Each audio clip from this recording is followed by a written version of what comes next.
আশ্চর্য ব্যাপার, চৈতন্যদেবের যুগের জগন্নাথ মন্দির আপনাদের এই এলাকায় বিরাজ করছে।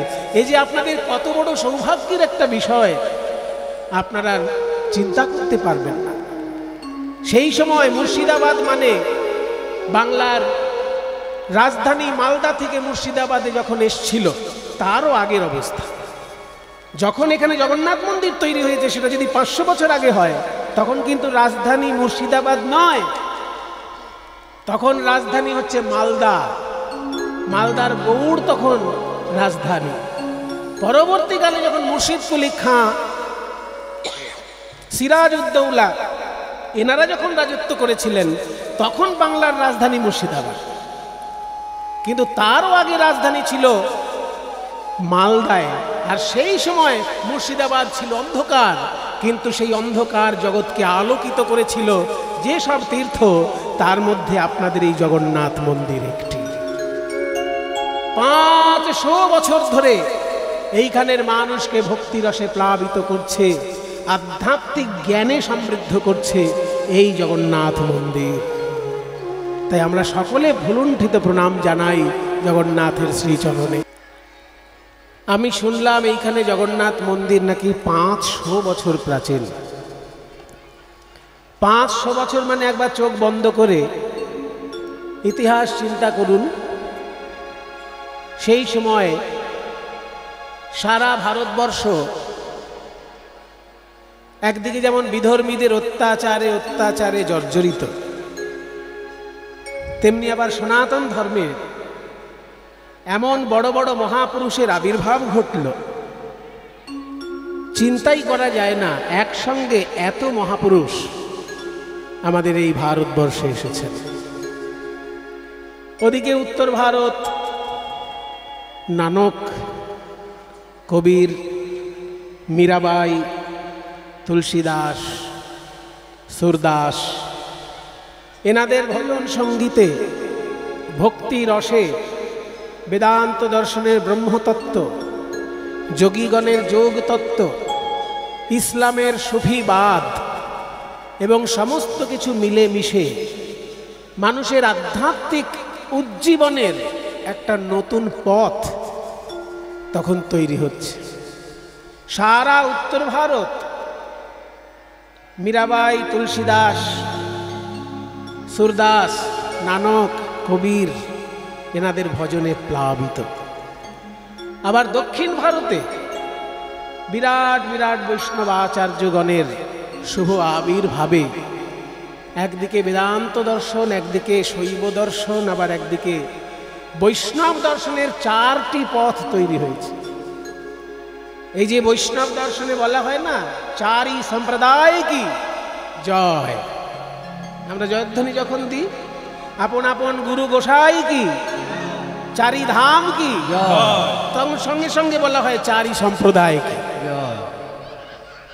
এই 4 ধামের জয়ধ্বনি দিতে গিয়ে 4টে সম্প্রদায়েরও জয়ধ্বনি দিয়ে দেওয়া হয়। এই 4টি বৈষ্ণব সম্প্রদায় কি, প্রত্যেকেই কিন্তু আচার্য যারা দক্ষিণ ভারতের মহাপুরুষ। প্রথম বৈষ্ণব আচার্য 4টে সম্প্রদায়ের মধ্যে প্রথম সম্প্রদায় যেটি, সেটি হচ্ছে মা লক্ষ্মী সরাসরি কৃপা করে রামানুজাচার্যকে যে বৈষ্ণব দর্শন শিক্ষা দিয়েছিলেন, সেই রামানুজাচার্য শ্রী সম্প্রদায়ের বিশিষ্টাদ্বৈতবাদ প্রধান বৈষ্ণব ধর্ম প্রচার করলেন। এবং একটা জিনিস জানবেন, আন্দোলনে প্রথমে যে থাকে তাকেই সব থেকে বেশি ঝড়ঝাপটা সামলাতে হয়। বৌদ্ধদের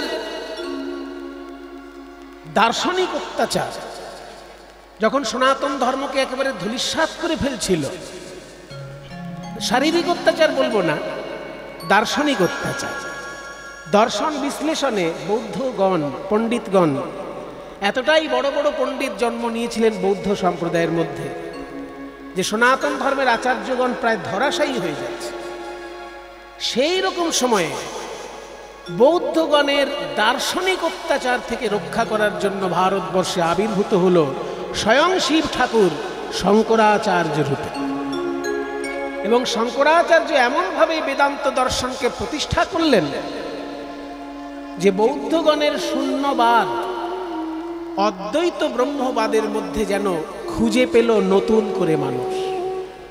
কাজে আলাদা করে বৌদ্ধদের শরণাপন্ন হতে হলো না। বৌদ্ধগণ যে শিক্ষা দিচ্ছিলেন সেই গভীর তত্ত্বের আলোকেই শঙ্করাচার্য নতুন করে বেদান্ত দর্শনকে প্রতিষ্ঠা করলেন, যার জন্য মানুষ আবার সনাতন ধর্মের দার্শনিক তত্ত্বগুলো উপলব্ধি করা শুরু করলো, কিন্তু করতে গিয়ে উল্টো ফল ঘটে গেল।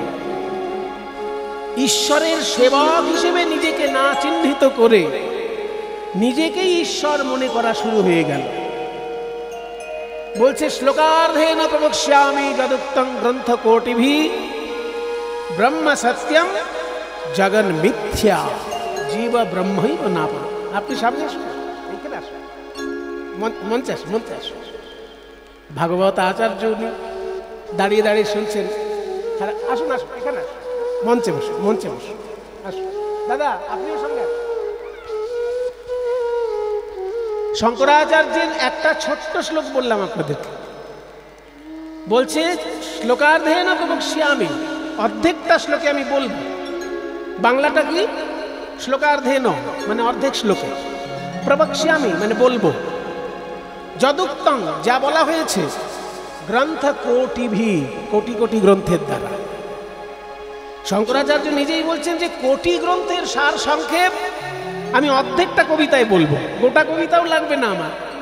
অর্ধেক কবিতার মধ্যে, শ্লোকার্ধ মানে কবিতার অর্ধেক, সংস্কৃত কবিতাটাই তো শ্লোক। সেই অর্ধেক কবিতায় আমি যা বলবো সেটা কোটি গ্রন্থে বলা হয়েছে। সেটা কি না? ব্রহ্ম সত্যম জগন মিথ্যা, একমাত্র ব্রহ্মই হচ্ছে সত্য আর জগৎ হচ্ছে মিথ্যা। পরক্ষণেই বলে ফেললেন জীব ব্রহ্মৈব না পর। এইখানেই দ্বন্দ্ব বেঁধে গেল বৈষ্ণব আচার্যগণের সঙ্গে। জীব ব্রহ্ম ছাড়া অন্য কিছু নয়। যেমন সমুদ্র থেকে যদি কেউ এক ঘটি জল তোলে, তাহলে সমুদ্রে যেমন নোনা জল থাকে, ওই এক ঘটির মধ্যেও নোনা জলই আছে। ওই সমুদ্রের নোনা জল আর ঘটির নোনা জলের পার্থক্য কি না? সমুদ্রের মধ্যে তিমি মাছ সাঁতার কাটতে পারে আপন মনে, কিন্তু ঘটির মধ্যে একটা রুই মাছও সাঁতার কাটতে পারবে না। তিমি মাছ তো দূরের কথা, খুব জোর কুচো চিংড়ি হয়তো ঘটির মধ্যে ঘোরাফিরে করতে পারে, রুই মাছ তো পারবে না। কিন্তু সমুদ্রে বড় বড় তিমি মাছ সাঁতার কাটছে। জলটা সমুদ্রেরই, ঘটির মধ্যে যদি আমি সমুদ্রের জল নিই, তাহলে যে জল সমুদ্রে সেই জলই আমার ঘটিতে। পার্থক্য শুধু এই যে সমুদ্রকে কখনো বালি দিয়ে ঢেকে দেওয়া যাবে না, আর সমুদ্রের মধ্যে তিমি মাছ খেলা করতে পারে, কিন্তু আমার ঘটির মধ্যে তিমি মাছ খেলা করতে পারবে না। তার মানে ঘটিটা একটা ছোট আধার আর সমুদ্র হচ্ছে বিরাট আধার, দুটোই নোনা জল দিয়ে তৈরি, নোনা জলে ভর্তি।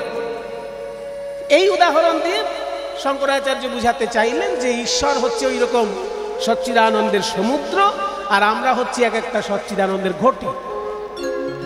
ঈশ্বর সবাইকে আশ্রয় দিতে পারেন, কিন্তু আমি পারি না।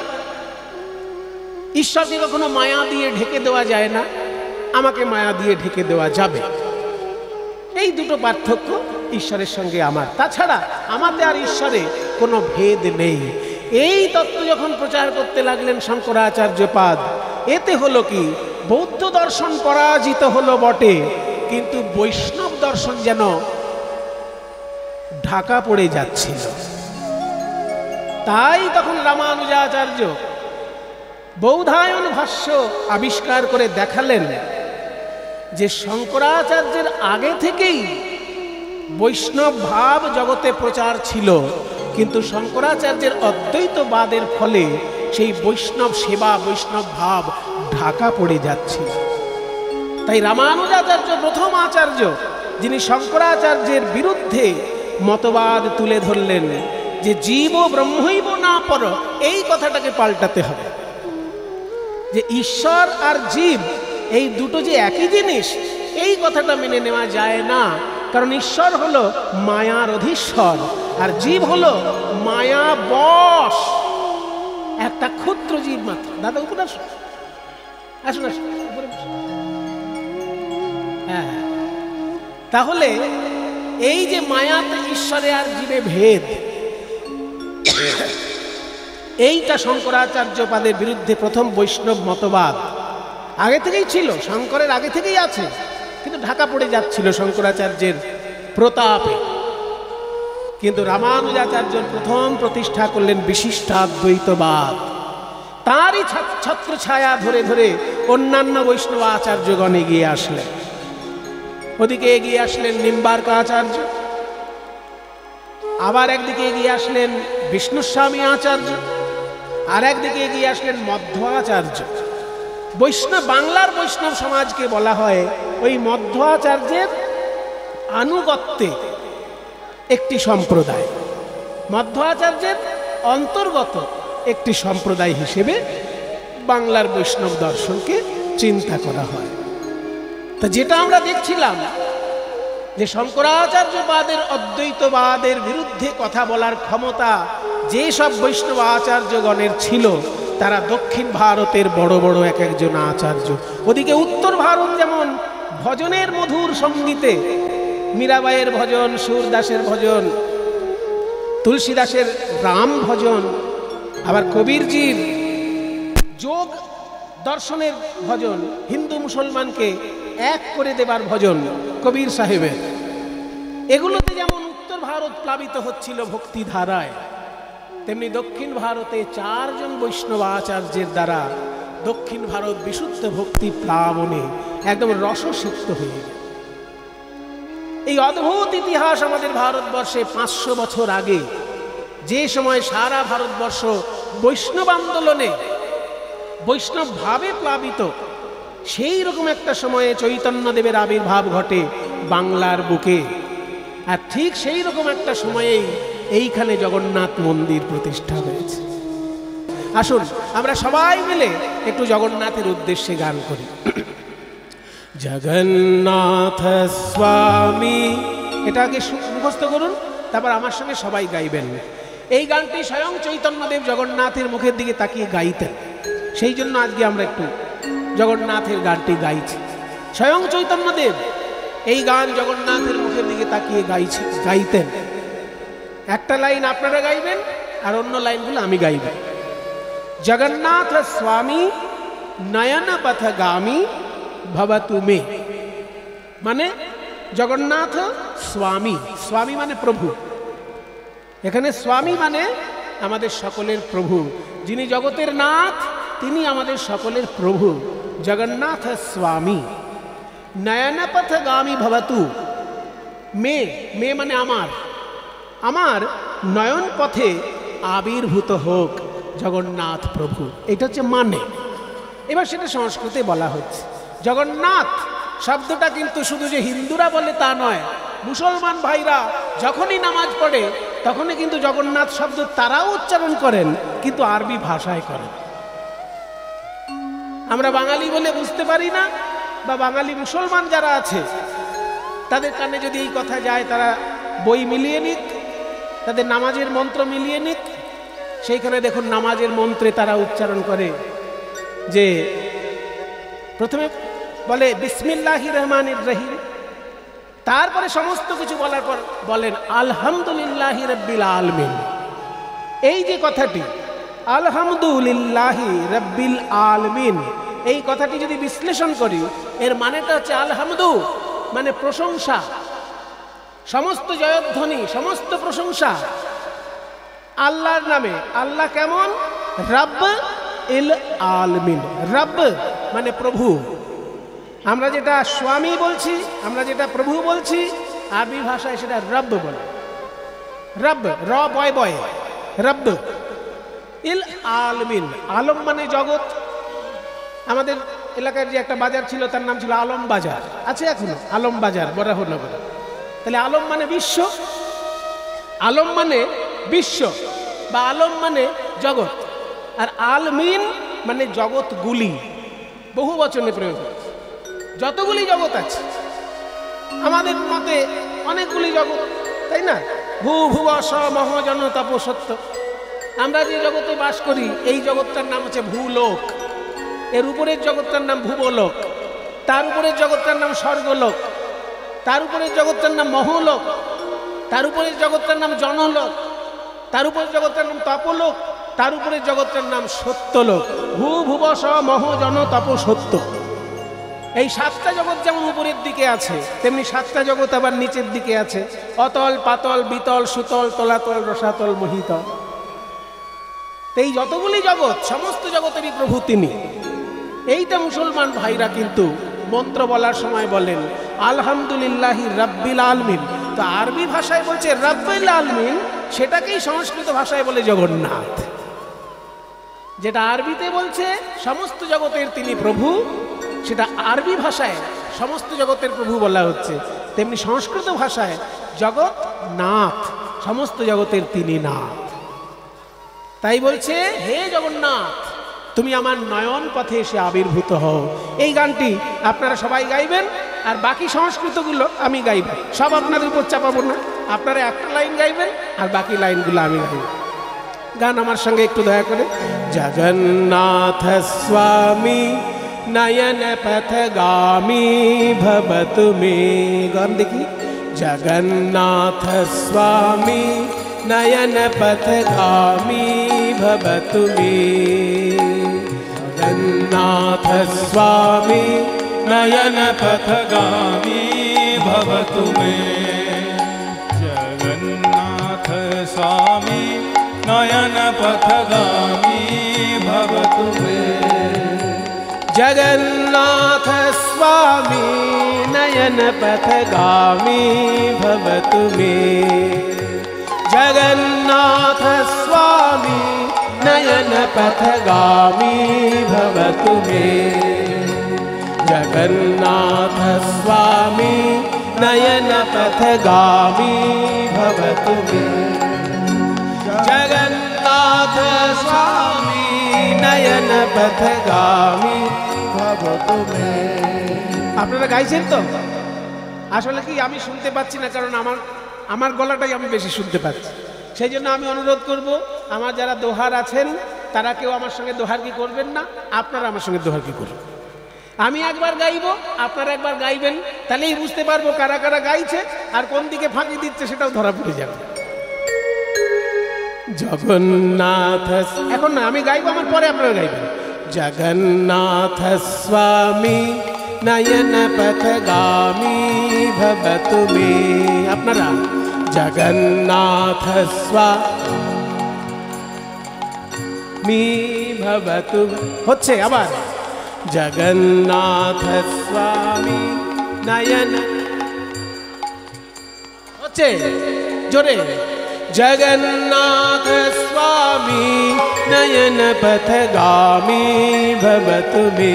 সবাই জগন্নাথ পথগামী ভবতু মে। কদাচিৎ কালিন্দী তট বিপিন সঙ্গীত তরলো। মুদাভীরি নারী वदन कमल स्वाद मधुप।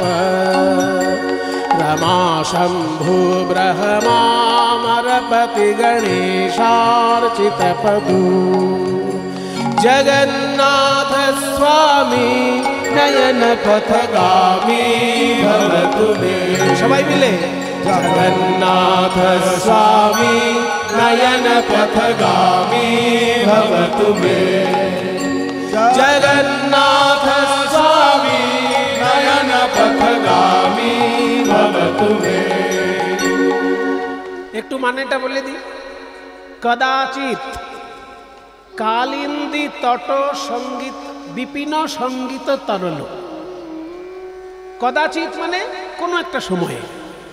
আমরা কলিযুগে তো শ্রীকৃষ্ণকে চোখে দেখতে পাচ্ছি না, কিন্তু দাপর যুগের শেষের দিকে যাদের বৃন্দাবনের আশেপাশে জন্মগ্রহণের ভাগ্য হয়েছে, বা দিল্লিতে যাদের জন্মগ্রহণের ভাগ্য হয়েছে, বা দ্বারকায় যাদের জন্মগ্রহণের ভাগ্য হয়েছে, তারা দিনরাত শ্রীকৃষ্ণকে চোখে দেখতে পেয়েছে। তাই বলছেন কদাচিৎ কোনো একটা সময়। কালিন্দী তট বিপিন। কালিন্দী মানে যমুনা, আর তট মানে তীর। তাহলে কালিন্দী তট মানে যমুনার তীর। আর বিপিন, বিপিন মানে বাগান। বিপিন বাবুর কারণ সুধা গান আছে না, মাতালদের গান হলো সে গান, তো ওটা না হয় মাতালদের গান। বিপিন বাবুর কারণ সুধা, বিপিন মানেটা তো জানতে হবে, শুধু গান গাইলে তো হলো না। মাতালদের গান যেমন আছে, বিপিন বাবুর কারণ সুধা। তাহলে বিপিন মানে বাগান।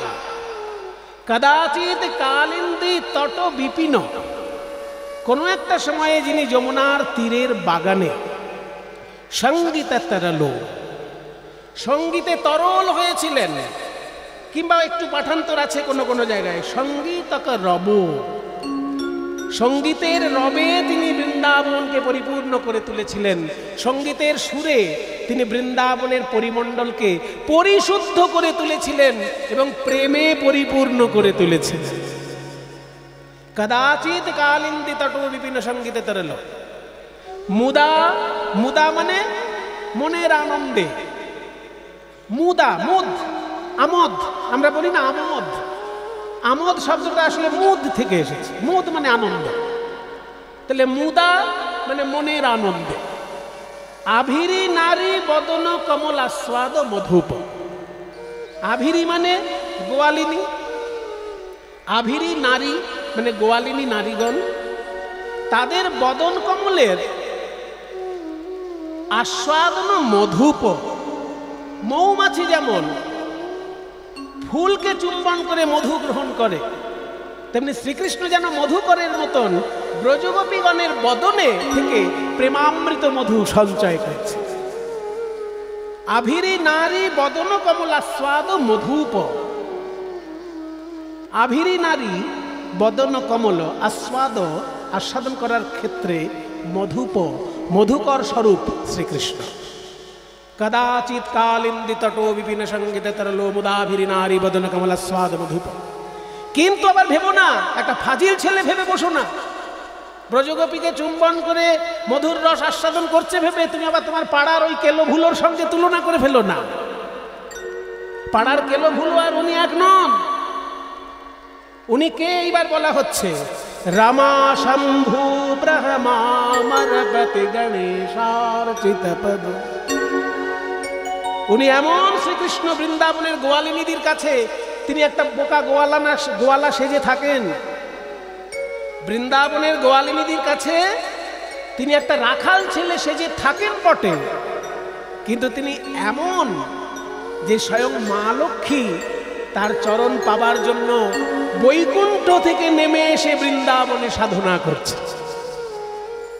বেলবনে সাধনা করছেন, বৈকুণ্ঠ থেকে নেমে এসে মা লক্ষ্মী। রমা, রমা মানে মা লক্ষ্মী। শম্ভু, শম্ভু মানে শিব ঠাকুর। ব্রহ্মা, ব্রহ্মদেব। অমরপতি, অমর মানে দেবতা আর অমরপতি মানে ইন্দ্র। অর্থাৎ মা লক্ষ্মী, শিব ঠাকুর, ব্রহ্মা, ইন্দ্র, এইরকম বড় বড় দেবতা সব সময় তার সেবা করার জন্য আশেপাশে ঘুরছে। এইরকম রাখাল ছেলে কৃষ্ণ, তার সঙ্গে তুমি তোমার পাড়ার ছেলেকে তুলনা করে ফেলো না। রমা শম্ভু ব্রহ্মা মর গণপতি, ব্রহ্মা মরপতি গণেশার্চিত পদ, এবং তার সঙ্গে গণেশ আছে, গণাধীশ্বর গণেশ, অর্চিত পদ। এরা সবাই মিলে যার চরণকে অর্চনা করছেন, মানে পূজা করছেন, সেই শ্রীকৃষ্ণ জগন্নাথ রূপে আমার নয়ন পথে এসে দাঁড়া। কদাচিৎ কালিন্দী তট বিপিন সঙ্গীত তরলো মুদাভিরি নারী বদন কমলাস্বাদ মধুপ। रमा शंभु ब्रह्मा मरपति गणेशार्चित पदो जगन्नाथ स्वामी नयन पथगामी भवतु मे। सबाई बोलुन जगन्नाथ स्वामी नयन पथगामी भवतु मे। आरेक बार जगन्नाथ स्वामी नयन पथगामी भवतु मे महाम्भोधिस्थिरे कनकरुचिरे नीलशिखरे वसन् प्रासादान्तः सहजबलभद्रेण बलिना सुभद्रा मध्यस्थो सकलदेवसेवावसरदो जगन्नाथ स्वामी नयन पथगामी भवतु मे सबाई मिले जगन्नाथ स्वामी नयन पथगामी भवतु छड़ाए जगन्नाथ स्वामी नयन पथगामी भवतु मे महाम्बोधेर तीरे माने समुद्रेर तीरे कनकरुचिरे नील शिखरे যেন সোনায় মোড়া নীল পর্বত সোনায় মোড়া যেন নীল পর্বত সেই নীল পর্বতের মাথায় জগন্নাথের মন্দির যেখানে জগন্নাথের মন্দিরটা বিরাজ করছে সেইখানে একটা ছোট্ট পাহাড় সেটা অনেক সমুদ্রের বালি জমতে জমতে আশেপাশে সমুদ্রের বালি জমে জমে সেই জায়গাটা এখন সমতল মনে হয় কিন্তু আসলে ছোট পাহাড়ের মতন ওই পাহাড়টির নাম হচ্ছে নীলাচল নীল অচল অচল মানে পর্বত বা পাহাড় তাই নীল শিখরে সোনায় মোড়া যেন নীল পর্বত সেইখানে জগন্নাথের মন্দির সমুদ্রের তীরে মহাম্বদেশ তীরে কনকরুচিরে নীল শিখরে বসন সেইখানে বিরাজ করছেন বসন মানে বসে আছেন শ্রীকৃষ্ণ জগন্নাথ রূপে সেখানে প্রাসাদান্ত বসে আছেন কোথায় না প্রাসাদান্ত প্রাসাদের ভিতর প্রাসাদ অন্ত অন্ত মানে ভিতর প্রাসাদান্ত কার সঙ্গে বসে আছেন সহজ বলভদ্রেন বলিনা সহজ মানে এখানে ভাই দাদা হিসেবে বলা হচ্ছে সহজ আমরা বলি না সহোদর ভাই একসঙ্গে তারা এসেছেন বলে যদিও দুজনের মা আলাদা কিন্তু দুজনের বাবা তো একজন বসুদেবেরই পুত্র বলরাম আবার বসুদেবেরই পুত্র শ্রীকৃষ্ণ একজন রোহিণীর গর্ভে জন্মগ্রহণ করেছেন একজন দেবকীর গর্ভে জন্মগ্রহণ করেছেন পরে অবশ্য যশোদার গর্ভে শ্রীকৃষ্ণ গোলকের কৃষ্ণ নেমে এসেছেন বলে গৌড়ীয় বৈষ্ণবগণ সেটা আলাদা একটা দর্শন তৈরি করেছে কিন্তু যেহেতু দুই ভাই সেই জন্য সহজ বলা হতো সহোদর না বলে সহজ বলা হতো সহজ বলভদ্রেন বলিনা মহাবলশালী বলরাম তার সঙ্গে প্রাসাদের ভিতরে বিরাজ করছেন শ্রীকৃষ্ণ প্রাসাদান্ত সহজে বলভদ্রেন বলিনা এবার দুই ভাইয়ের মাঝখানে কে আছে সুভদ্রা মধ্যস্থ মাঝখানে বিরাজ করছেন সুভদ্রা আর চারিদিকে কারা আছে সুভদ্রা মধ্যস্থ সকল দেব সেবাবসরদ চারিদিক থেকে সকল দেবতাগণকে সেবা করার অবসর দিচ্ছেন সেবা করার অবসর দিচ্ছেন সুযোগ দিচ্ছেন সকল দেব সেবা অবসরদ সেটা সন্ধি করে দেব সেবা অবসরদ তার মানে জগন্নাথ শ্রীকৃষ্ণ বলরামকে সঙ্গে নিয়ে সুভদ্রা বোনকে নিয়ে জগন্নাথ মন্দিরে পুরীর মন্দিরে বিরাজ করছেন আর সমস্ত দেবতাগণ সেবা করার জন্য আশেপাশে ঘুরছে তাদেরকে সুযোগ করে দিচ্ছেন হে অগ্নি তুমিও তো একজন দেবতা তুমি জগন্নাথের ভোগের রান্নার জন্য তুমি নিজেকে নিয়োগ করো যখন জগন্নাথের ভোগ রান্না হবে অগ্নি দেবতা এসে সেবা করার জন্য সেখানে বিরাজ করছে যখন গরম লাগবে সমুদ্র থেকে ছুটে আসবেন পবন দেবতা বাতাস সেও তো একটা দেবতা সেও এসে জগন্নাথের সেবা করছে বিভিন্ন দেবতা আশেপাশে ঘুরছেন জগন্নাথের সেবা করার জন্য ভুজে সব্যে বেণু শিরসি শিখি পেচ্ছম কটিতটে দুগুলগনে ত্রান্তে সহচর কটাক্ষং বিদধসে सदा श्रीमद वृंदावन वसति लीला परिचय जगन्नाथ स्वामी नयन पथगामी भवतु मे सबाई जगन्नाथ स्वामी नयन पथगामी भव तुम्हें। नीचे जगन्नाथ स्वामी नयन पथगामी भव तुम्हें। चढ़ाए जगन्नाथ स्वामी नयन पथगामी भव तुम्हें।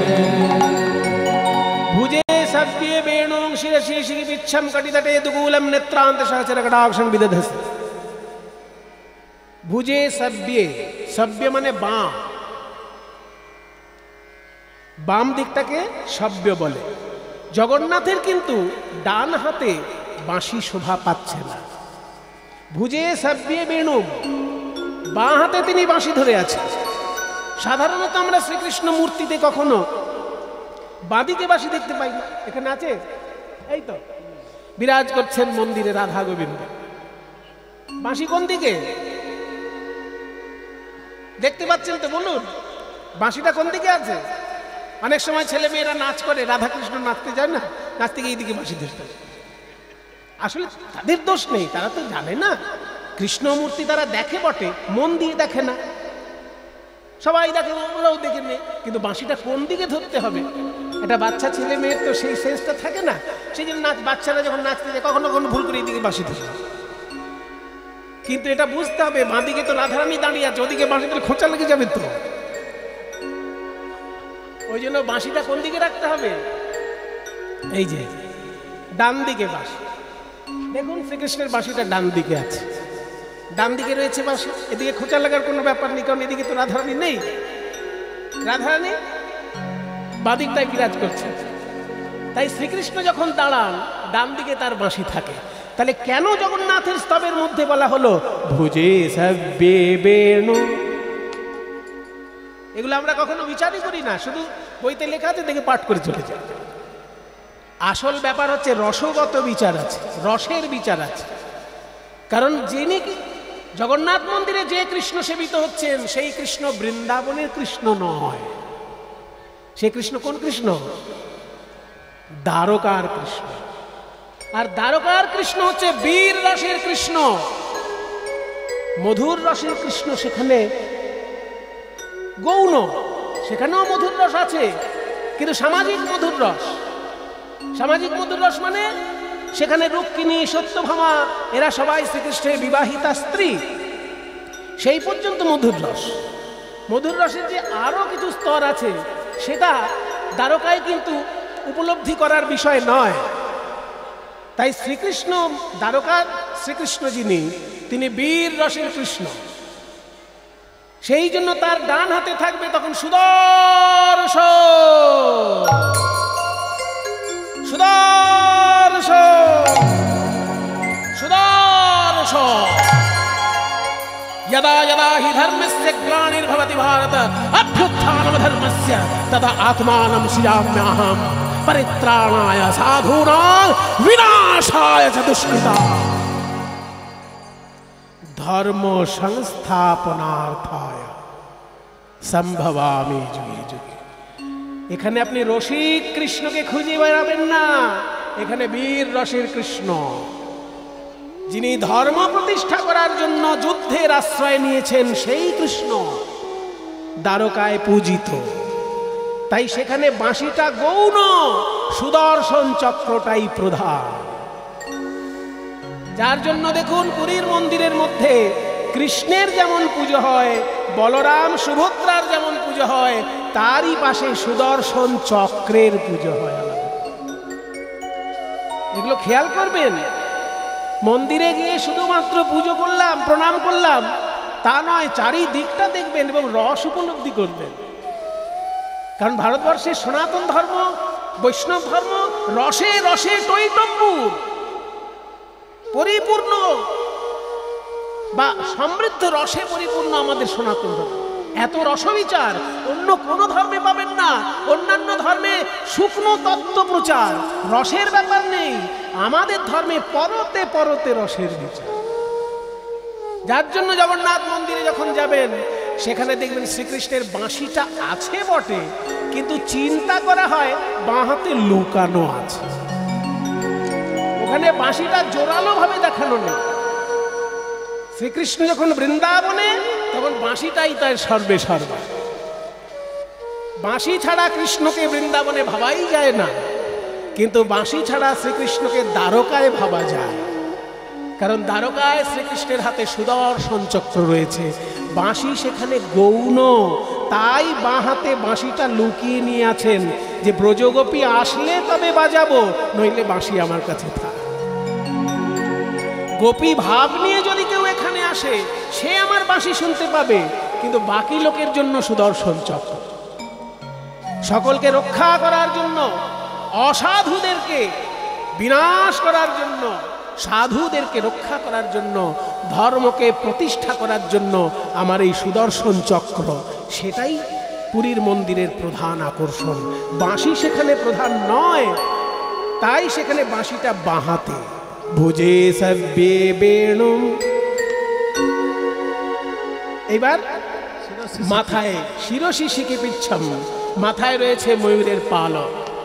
শিরসি মানে মাথায়, শিখি পিচ্ছম ময়ূরের পালক। আসলে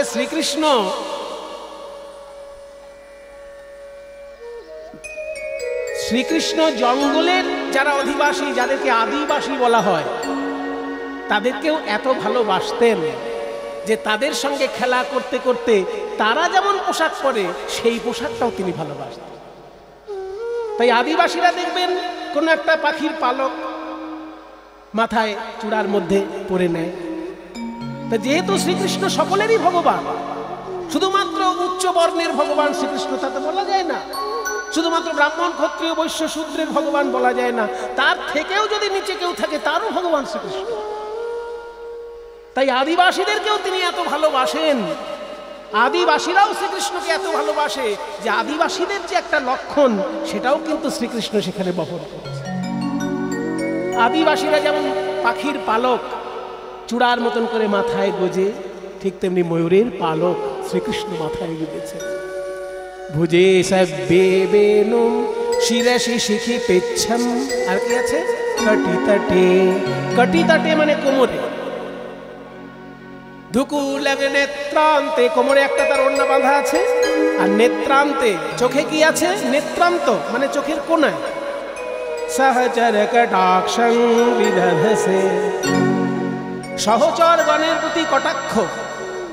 সহচর মানে বন্ধু, মানে এদিকে শ্রীরাম দাঁড়িয়ে আছে, ওদিকে সুদাম দাঁড়িয়ে আছে, ওদিকে মধুমঙ্গল দাঁড়িয়ে আছে, বন্ধুরা তো চারিপাশে আছে, তাদের দিকে কটাক্ষ, চোখের কোনা দিয়ে তাকানো। কটাক্ষ মানে কি? মায়েরা, এখনকার দিনে আমরা অনেক শুদ্ধ বাংলা ভাষা ভুলে গেছি।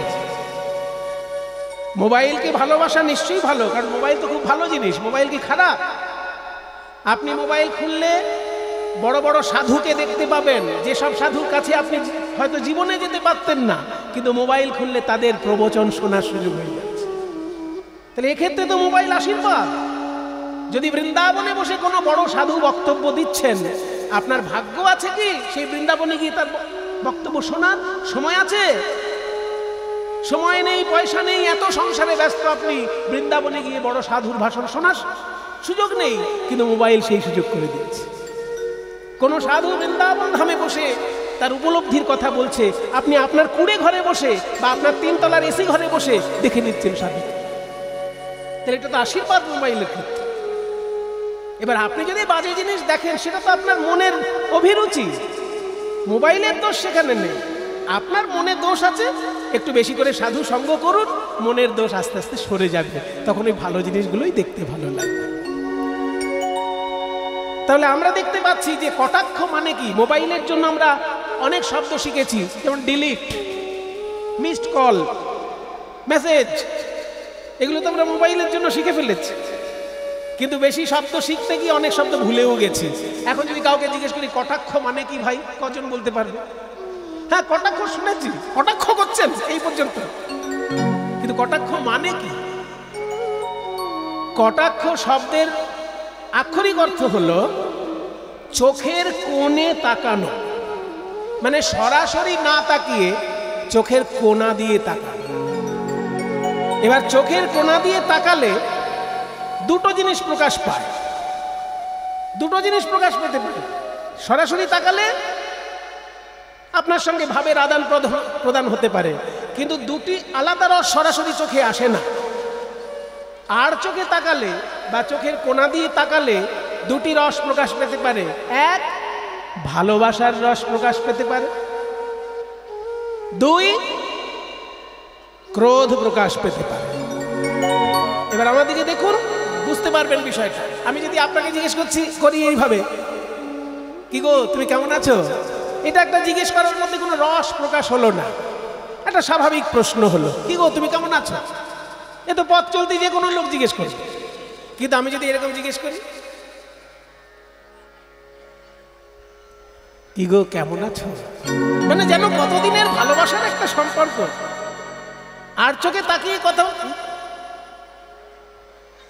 আর চোখে তাকিয়ে চলো যাবে, ওখানে কীর্তন হচ্ছে। এই যে যেন আন্তরিকতার একটা রস প্রকাশ পায় আর চোখে তাকিয়ে কথা বললে। আবার ক্রোধও প্রকাশ পেতে পারে, তোকে আমি দেখে নেব, আর চোখে ক্রোধ প্রকাশ পেতে পারে। সেই জন্য কটাক্ষ শব্দটা উল্টো মানেটা চলে এসেছে আমাদের কাছে, আন্তরিকতাটা আসেনি, ক্রোধের দিকটা চলে এসেছে। কিন্তু কটাক্ষ করলে আন্তরিকতাও প্রকাশ পায়। তাই শ্রীকৃষ্ণ আশেপাশে বন্ধুদের দিকে তাকিয়ে চোখের সরাসরি না দেখে এরকম আর চোখে তাকাচ্ছে, কিরে খেলতে যাবি, কিরে খেলতে যাবি। এই যে আর চোখে তাকিয়ে বন্ধুদের সঙ্গে কথা, সেইটা যেন প্রকাশ পাচ্ছে জগন্নাথের মধ্যে। তাই বলছে যে কটাক্ষং বিদধাসে, সহচরদের প্রতি কটাক্ষ, চোখের কোণা দিয়ে তাকিয়ে যেন আন্তরিকতা প্রকাশ করছে। সহচর কটাক্ষং বিদধাসে সদা শ্রীমদ বৃন্দাবন বসতি লীলা পরিচয়। সদা মানে সবসময়, বৃন্দাবন বসতি লীলা পরিচয়, বৃন্দাবনে বাস এবং বৃন্দাবনের লীলা, এই দুটি যে শ্রীকৃষ্ণের প্রধান পরিচয়, সেই শ্রীকৃষ্ণই আজকে জগন্নাথ রূপে বিরাজ করছেন মন্দিরে। আমার নয়ন পথে তিনি আবির্ভূত হন। জগন্নাথ স্বামী নয়ন পথগামী ভবতু মে। সবাই জগন্নাথ স্বামী নয়ন পথগামী ভবতু মে। জগন্নাথ স্বামী নয়ন পথগামী ভবতু মে। জগন্নাথ স্বামী নয়ন পথগামী। সবাই মিলে আরেকবার, জগন্নাথ স্বামী নয়ন পথগামী ভবতু মে। জগন্নাথ স্বামী নয়ন পথগামী ভবতু মে। জগন্নাথ স্বামী নয়ন পথগামী ভবতু মে। জগন্নাথ স্বামী নয়ন পথগামী ভবতু মে। মহাপ্রভু স্বয়ং এই শ্লোকগুলি জগন্নাথের মুখের দিকে তাকিয়ে বলতেন, কিন্তু মানেগুলো তো আপনাদের জানা সম্ভব হয় না।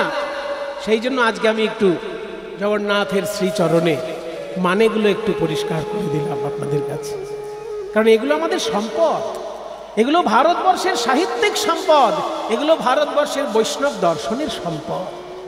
কিন্তু দুঃখের বিষয় যে এইসব জিনিস সবার কাছে পাওয়া যায় না। যাদের একটু গুরু সঙ্গটা ঠিকঠাক আছে, যারা সৌভাগ্যক্রমে ঠিক ঠিক গুরুর সন্ধান পেয়েছে, তারা হয়তো এই রসের সন্ধান পেয়ে থাকতে পারেন। কিন্তু বেশিরভাগ মানুষের তো সেই সৌভাগ্য হয় না। সেই জন্য আমরা মূল্যবান সম্পত্তি নিয়েও তার মূল্য উপলব্ধি করতে পারি না। আজকে জগন্নাথ মন্দিরে আমরা আছি, সবাই মিলে আপনারা সহযোগিতা করবেন। এত সুন্দর মন্দিরটি যে আস্তে আস্তে দাঁড়াচ্ছে, এখনই দেখতে কত ভালো লাগছে। এই যে মন্দিরের দুটি পিলার দুই পাশ থেকে দেখা যাচ্ছে, বিরাট একটা রূপ গ্রহণ করছে। 500 বছরের পুরনো জগন্নাথ মন্দির, একসঙ্গে নরনারায়ণের সেবা, কীর্তন সংস্কৃতি, বাংলার সর্বশ্রেষ্ঠ সঙ্গীতের সংস্কৃতি। সেই সংস্কৃতির শুভ প্রচারে সমাজে উন্নতি হয়, মানুষের মধ্যে ভালোবাসা জাগে, মানুষের মধ্যে অধ্যাত্ম চিন্তা জাগে, অমানুষ থেকে মানুষ হবার পথ খুঁজে পাওয়া যায় এই কীর্তনের গান যদি কারোর কানে যায়। সেই কীর্তন সঙ্গীত এখানে পরিবেশিত হয়, নরনারায়ণের সেবা হয়, সমাজ সেবা হয়, তার সঙ্গে 500 বছরের একটি সংস্কৃতি। এই জগন্নাথের মন্দিরের এখানে সেবা চলছে। সবাই মিলে পূর্ণ সহযোগিতা করে এই মন্দিরটিকে আরো সুন্দর পরিপূর্ণ রূপ দিন। আমি বুঝতে পারছি এই মন্দিরে অনেক খরচা, অনেক বড় আকারে ওনারা মন্দিরটি শুরু করেছেন। জগন্নাথের কৃপায় তিনি তো বিশ্বব্রহ্মাণ্ডের অধীশ্বর, তিনি ভক্তগণের মাধ্যমেই কিন্তু সেবা গ্রহণ করতে ভালোবাসেন। তিনি নিজে নিজে কিছু করেন না, ভক্তদের মাধ্যমে সেবা গ্রহণ করে তিনি আনন্দ পান।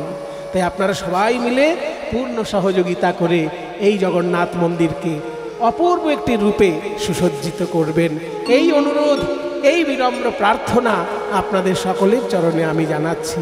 নিতাই গৌর প্রেমানন্দে হরি বল।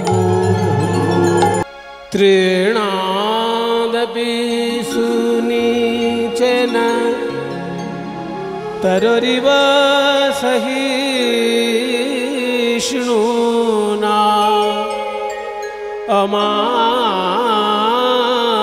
অমানিনা মানদেন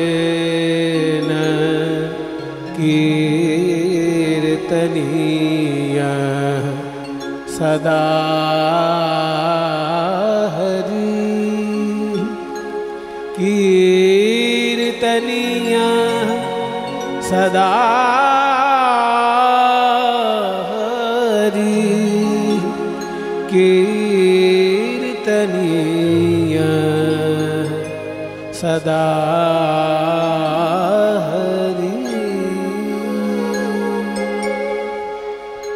জয় নিতাই। উপস্থিত সকল গৌর গোবিন্দ অনুরাগী ভক্তবৃন্দ, সবার শ্রীচরণে আমার কোটি কোটি দণ্ডবৎ প্রণাম। আজ বড় আনন্দের দিন, কারণ জগন্নাথ দেবের এত সুন্দর একটি সুপরিকল্পিত মন্দির প্রাঙ্গণে এই হরি সংকীর্তনের রস আস্বাদিত হচ্ছে। আজকে এই জগন্নাথ মন্দির থেকেই আমি লীলা আস্বাদন করব। এই পুরীর মন্দিরে, জগন্নাথ মন্দিরে চলেছেন কৃষ্ণমণ্ডল, অতি দরিদ্র পরিবারের একটি মানুষ জগন্নাথের কাছে যাচ্ছে। জগন্নাথ, আমি তোমার কাছে কি চাইবো? জগন্নাথ, আমি তোমার কাছে কি চাইবো? আমি দিন আনি দিন খাই, কিন্তু কখনো তো না খেয়ে থাকি না।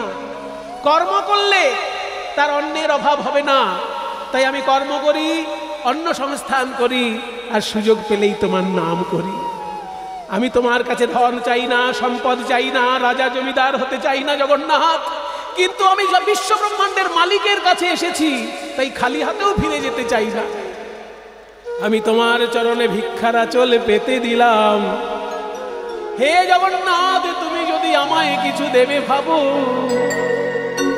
যেন আমায় একটি কৃষ্ণ ভক্ত সন্তান দিও, একটি কৃষ্ণ ভক্ত সন্তান দিও, একটি কৃষ্ণ ভক্ত সন্তান দিও, কৃষ্ণ ভক্ত সন্তান দিও, যেন প্রাণ ভরে ভজন করতে পারে। একটি কৃষ্ণ ভক্ত সন্তান দিও, যেন প্রাণ ভরে ভজন করতে পারে। ভজনে আমার ভাগ্যে হলো না গো, যেন প্রাণ ভরে ভজন করতে পারে। ভজন আমার ভাগ্যে হলো না গো, প্রাণ ভরে ভজন করতে পারে। আমায় একটি কৃষ্ণ ভক্ত সন্তান দিও, হে রাধা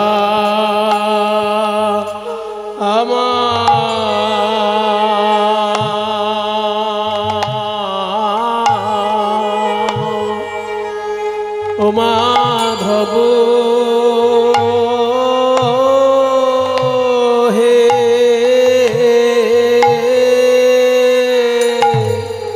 বহুত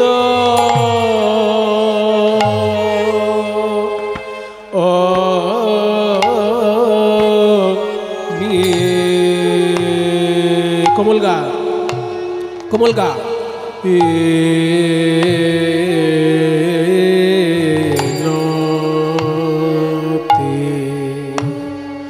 বহুত মিনতি করু তো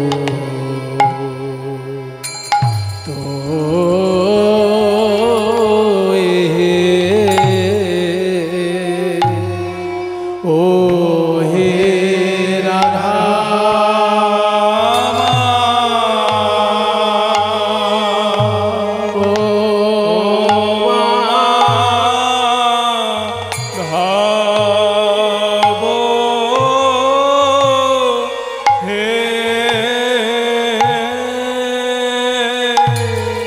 চরণ ছাড়া করো না হে আমি ওই চরণে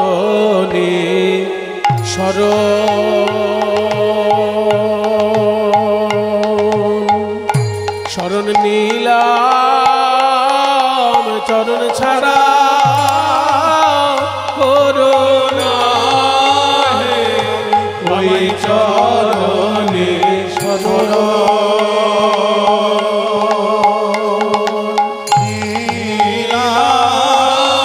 চরণ ছাড়া করুণা আমি ওই চরণে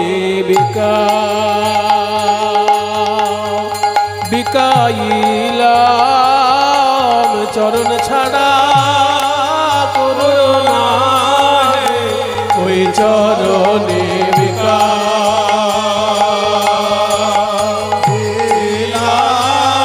চরণ ছাড়া করুণা আমি ওই চরণে শরণ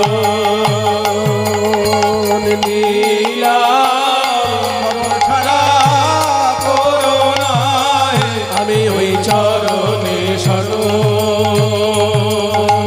নীলাম চরণ ছাড়া করুণা হে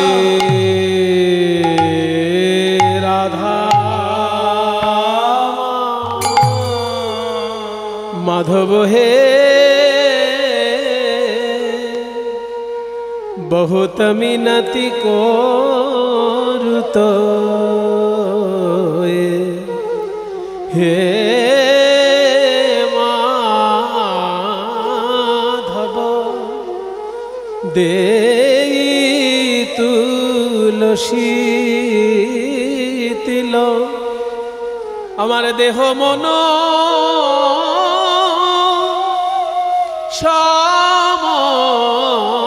পলু দয়া জনি ছোড় বিময় ধামালি খি খি গুরগুর ধি ধা ধি ধি দা ধি তে তে তা খি খি গুরগুর ধি ধা ধি ধি এটার নাম ধামালি দয়া জনি ছোড়ো বিময় হে মাধব দেখো আমায় দয়া ছেড়ো না হে যেন আমায় দয়া ছেড়ো না হে আমি চির অপরাধী বলে ওগো মাধব তোমার শ্রীচরণে আমি চির অপরাধী জেনে মাধব ওগো মাধব তোমার শ্রীচরণে চির অপরাধী বলে আমায় দয়া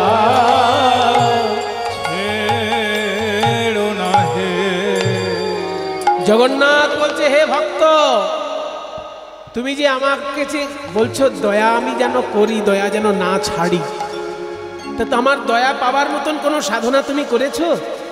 এমন কি গুণ আছে তোমার ভিতর যে তোমাকে আমি দয়া করব? আমার দয়া কে পেয়েছে? ওই দেখো নারদ, নারদ মুনি আমার দয়া পেয়েছে। কিন্তু নারদ কত সুন্দর বীণা বাজিয়ে গান গাইতে পারে। তুমি পারো বীণা বাজাতে?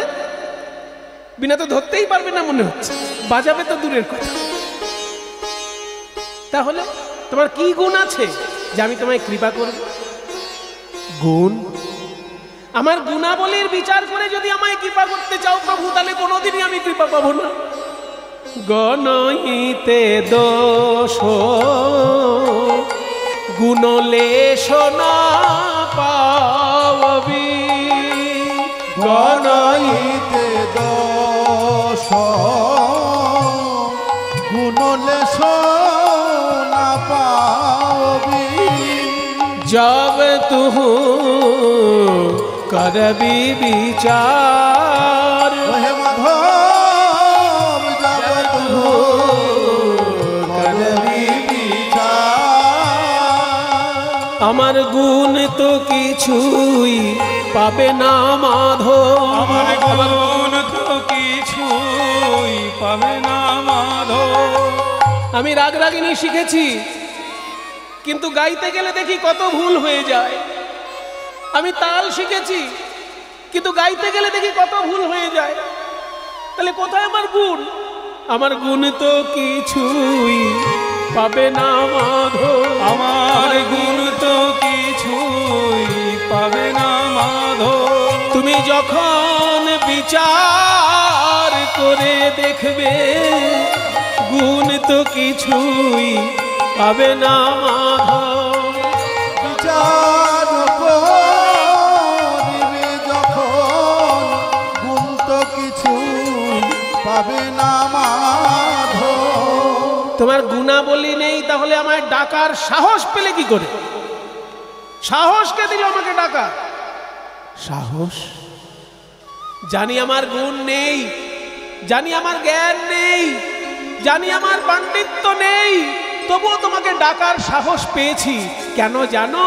তোমার ভক্তগণ তোমার নাম রেখেছেন জগন্নাথ। এই জগন্নাথ শব্দটা শুনেই আমার মনে আশা জেগেছে। জগন্নাথ মানে কি? জগতের নাথ যিনি। তাহলে তুমি যদি জগতের নাথ হও, তাহলে তো শুধু গুণী মানুষের নাথ নও, শুধু পণ্ডিত লোকের নাথ নও, তুমি তো যারা বোকা মূর্খ, যাদের গুণ নেই, তাদেরও তো তুমিই নাথ। তাহলে জগন্নাথ কি করে হবে? এই জগন্নাথ শব্দটা শুনে আমার আশা জেগেছে। তু জগন্নাথ জগতে কহায়সি, ওহে মাধব হে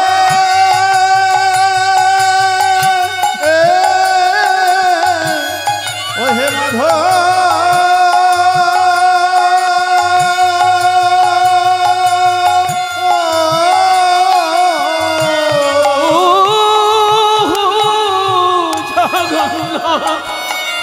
আমি সেই ভরসায় তোমায় ডাকি,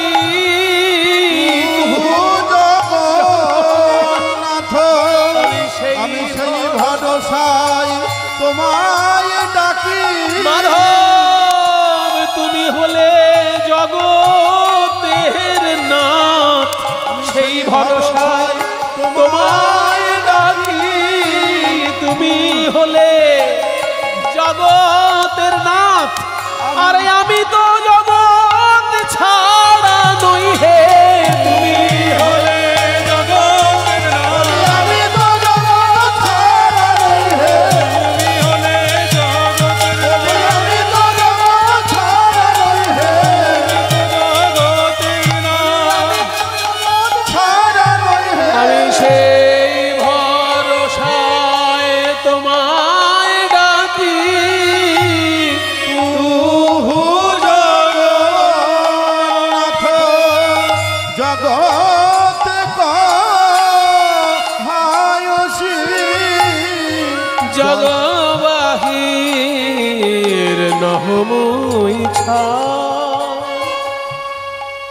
যে ছেলে দুটি দোহারকি করছে, একজন হচ্ছে রঞ্জিত বৈদ্য আর একজন হচ্ছে তন্ময় ব্রহ্মচারী। এরা দুজনেই কীর্তন গায়ক।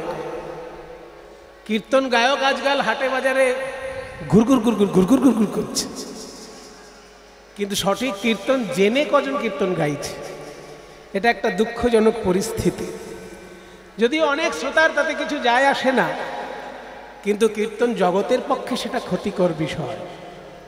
কীর্তনের শ্রোতা যারা হন সাধারণত তারা গায়কের খুব একটা বিচারে যান না, কারণ তারা আসেন মনে করেন ভগবানের নামটা শুনছি, এটাই আমার কাছে অনেক বড় প্রাপ্তি।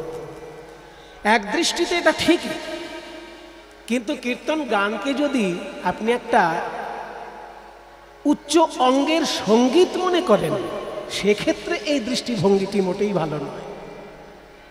কীর্তনকে যদি আপনি শুধুমাত্র ভক্তি সঙ্গীত মনে করেন, তাহলে কেউ এসে যদি শুধু বৈষ্ণব পদাবলী গান করে, সে বড় তাল নাই গাইতে পারে, কিন্তু বৈষ্ণব পদাবলী গান গাইলেই সেটা কীর্তন হয়ে গেল। কিন্তু ঐতিহ্যগতভাবে মূল্যবান কীর্তন যদি গাইতে হয়, তাহলে গুরু আনুগত্যে কীর্তনের যেটা মূল প্রাচীন তাল তরঙ্গ, সেই তাল তরঙ্গ অনুসরণ করে মূল যে সুর তাল, সেইগুলোকে অনুসরণ করে বৈষ্ণব পদাবলী গাওয়াটাই কীর্তন গানের আসল রূপ। এই দুটি ছেলে মনে প্রাণে কীর্তনকে ভালোবাসে। একজন তো আবার এমএও করেছে রবীন্দ্র ভারতী বিশ্ববিদ্যালয়, রবীন্দ্রসঙ্গীতেও আবার এমএ করেছে। ধ্রুপদ গান শিখেছে, কীর্তন গান শিখেছে, তার সঙ্গে আবার রবীন্দ্রসঙ্গীতেও রবীন্দ্র ভারতী বিশ্ববিদ্যালয়ে এমএও করেছে। এই যে শিক্ষা নিয়ে গান করা, এটা হবে কি বিশুদ্ধ কীর্তন হলে ভগবানের শ্রীচরণের সঙ্গে সরাসরি সম্পর্ক তৈরি। আপনারা সবাই আশীর্বাদ করবেন, এদের ভিতরে যে কীর্তন রসটা প্রবেশ করেছে, ভগবান যেন এদের হৃদয়ের সেই কীর্তনটা তার চরণে গ্রহণ করেন। নিতাই গৌর প্রেমানন্দে হরি। তুহু জগন্নাথ জগতে কহায় সে জগবাহি নহম ইচ্ছার, কি এ মানুষ পশু পাখি কি এ জন্মিয়ে, অথবা কীট পতঙ্গে, অথবা কীট পতঙ্গে, আমার কর্ম বিপাকে গতাগতি, পরম পাকে গতাগতি পুনঃ পুনঃ। জানি জানি জানি হয়তো এরপরে জন্মে আর মানুষ হব না, এত পাপ করে ফেলেছি, এত অন্যায় করে ফেলেছি, হয়তো আর মানুষ হব না। কিন্তু পশু যদি হই ঠাকুর, যেন আমাকে ধেনু কুলে জন্ম দিও, আমার দুগ্ধ দিয়ে তো তোমার সেবা হবে। পাখি যদি হই ঠাকুর, যেন আমাকে ময়ূর করে দিও, আমার পালক দিয়ে তো তোমার সেবা হবে। বৃক্ষলতা যদি হই ঠাকুর, আমাকে সুমিষ্ট ফল করে দিও, তোমার সেবায় লাগবো। আমায় তুলসী গাছ করে দিও, তোমার চরণের সেবায় লাগবো। যেভাবেই আসি না কেন, কর্ম বিপাকে গতাগতি পুনঃ পুনঃ, মতি রহু তুয়া পর সঙ্গে, মতি রহু তুয়া পদ সঙ্গে, যেন ওই চরণে মতি থাকে, ওই চরণে মতি থাকে। আমি যেমন ভাবেই আসি না কেন, ওই চরণে মতি থাকে। আমি যেমন ভাবে আসি না কেন, ওই চরণে মতি থাকে। মায়েরা, এই যে মধ্যম দশকুশি তালে কঠিন গানটি গাইলাম, আপনারা যে গরমের মধ্যে বসে ধৈর্য ধরে শুনলেন, জানেন এই গানটি চৈতন্যদেবের জন্মেরও 100-150 বছর আগের গান। এত প্রাচীন সাহিত্য, কিন্তু এত সুন্দর কথা, এত সুন্দর বাণী এই সাহিত্যে লিখেছেন কে? মিথিলার রাজা রাজপণ্ডিত বিদ্যাপতি ঠাকুর। ভণই বিদ্যাপতি অতিশয় কাতর, ভণই বিদ্যাপতি অতিশয় কাতর। এই বৈষ্ণব পদ স্বয়ং চৈতন্য মহাপ্রভু গান করতেন, স্বরূপ দামোদরের মুখে শুনতেন, তাই বিদ্যাপতির নাম যখন বলছি সবাই মিলে একটু হাত জোড় করে প্রণাম করবেন। ভানাই বিদ্যাপতি অতিশয় কাতর, ভানাই বিদ্যাপতি অতিশয় কাতর, তরাইতে ইহ ভব সিন্ধু, তরাইতে ইহ ভব সিন্ধু, তুয়া পাদ পল্লব করু অবলম্বন, তুয়া পাদ পল্লব করু অবলম্বন, পাদ পল্লব করু অবলম্বন, তুয়া পদ পল্লব করু অবলম্বন, তিলয়াঘ দেহ দিন বন্ধু, বলি তিলয়াঘ দেহ দিন বন্ধু, দিন বন্ধু দিন বন্ধু,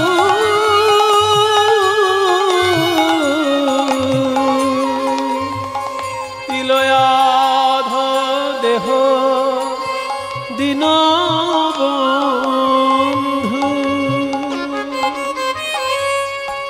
জগন্নাথ দেব কি, বলদেব জিউ কি, সুভদ্রা মাই কি, সুদর্শন চক্র কি, পুরী ধাম কি।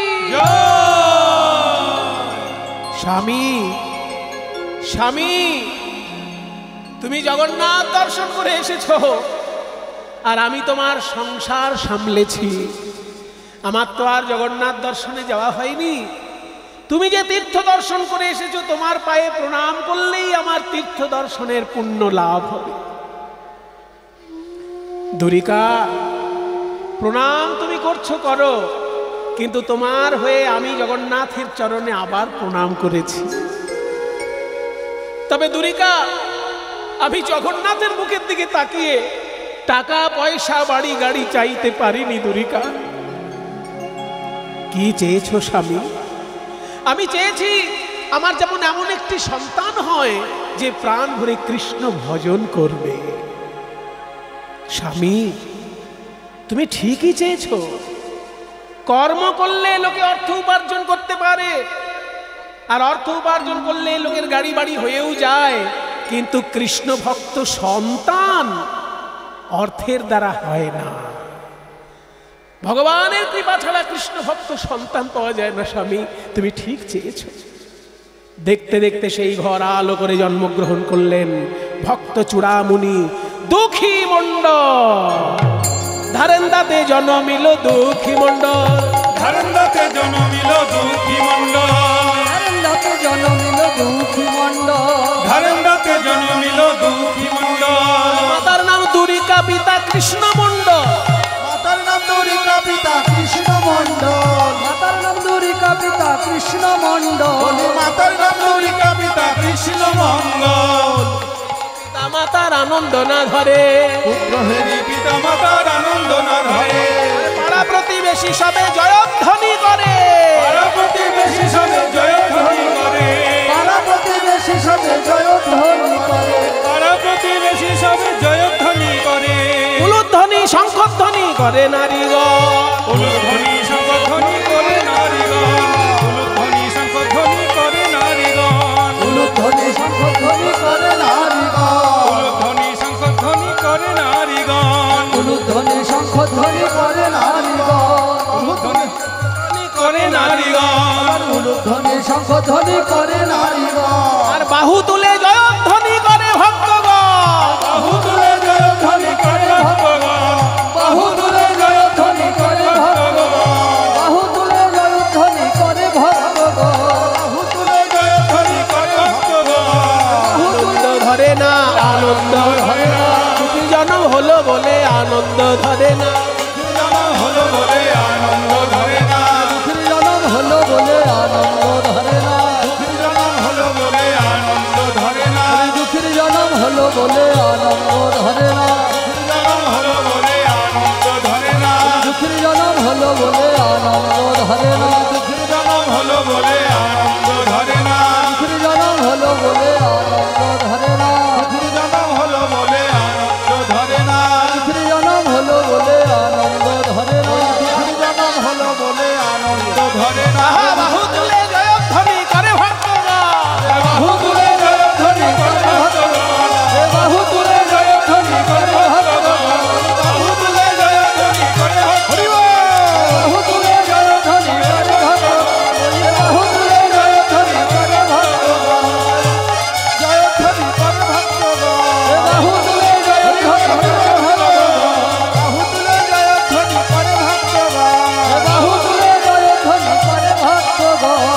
আনন্দ ধরে না, আনন্দ ধরে না, আনন্দ ধরে না। দুঃখীর জনম হলো বলে আনন্দ ধরে না, দুঃখীর জনম হলো বলে আনন্দ ধরে না, দুঃখীর জনম হলো বলে আনন্দ ধরে না, দুঃখীর জনম হলো বলে আনন্দ ধরে না, দুঃখীর জনম হলো বলে আনন্দ ধরে না, দুঃখীর জনম হলো বলে আনন্দ ধরে না, দুঃখীর জনম হলো বলে আনন্দ ধরে না, দুঃখীর জনম হলো বলে আনন্দ ধরে না। জনম হলো বলে। জনিতাই বর্তমান লীলার ব্যয়ভার যারা বহন করেছেন তাদের নাম হলো পিতা স্বর্গীয় নিরঞ্জন মণ্ডল ও মাতা স্বর্গীয়া সুকুমারী মণ্ডলের স্মৃতির উদ্দেশ্যে এই পালার ব্যয়ভার বহন করেছেন পুত্র হারান মণ্ডল, কন্যা শ্যামা, উমা ও উষা, জামাতা কাজল সেন ও পরিবারবর্গ, গোয়াবাড়িয়া, নদিয়া।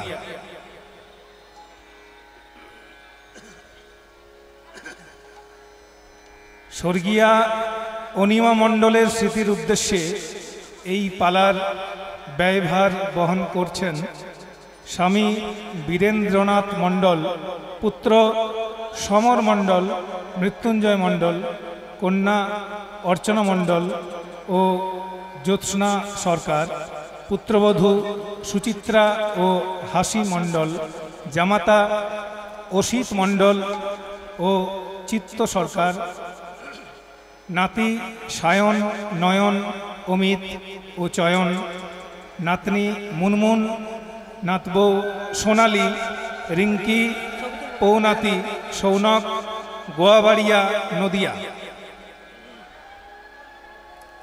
পিতা স্বর্গীয় রবীন্দ্রনাথ মল্লিকের স্মৃতির উদ্দেশ্যে এই পালাটির ব্যয়ভার বহন করছেন স্ত্রী প্রমীলা মল্লিক, পুত্রগণ সঞ্চয় মল্লিক, সুব্রত মল্লিক, কন্যাগণ শান্তনা ঘোষ, কাকুলি মল্লিক, সুপ্রিয়া ঘোষ, মিঠু মান, নাতি শাশ্বত ঘোষ, স্বাগত ঘোষ, নাতনি অলিভিয়া মান, ক্যামেলিয়া মান, মানালি ঘোষ, মুরুটিয়া, নদিয়া।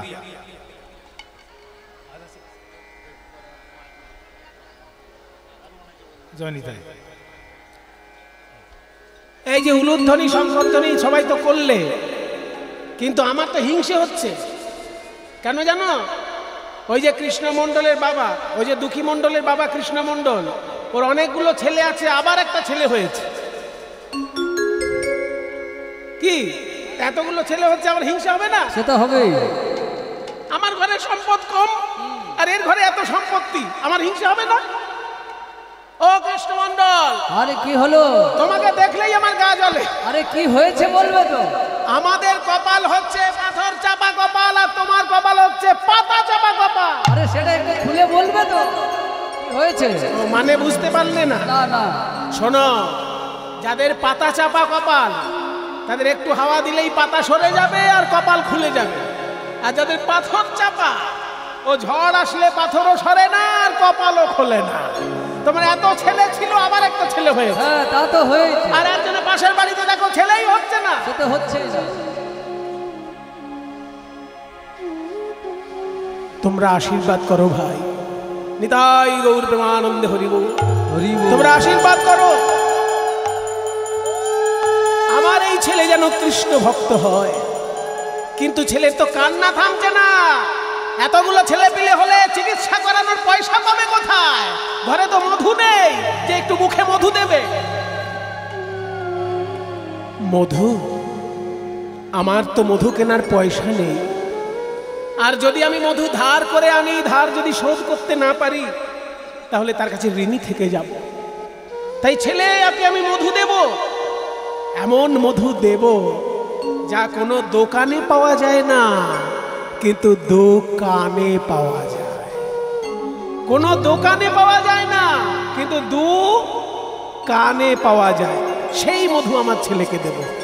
এত বলি শুনাইল মধুর হরি নাম।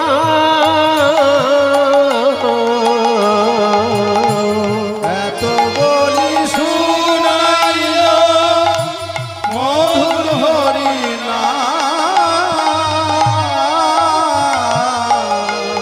হরি নাম শুনি শিশু হাসে অবিরা। হরি নাম শিশু শুনি হাসে অবিরা। তার কাঁদা বদনে হাসি এলো, কাদা বদনে হাসি এলো। মধুর হরি নাম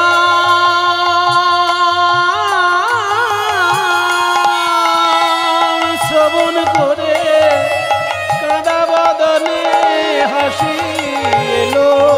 হরি নাম শ্রবণ করে কাদা বদনে হাসি এলো।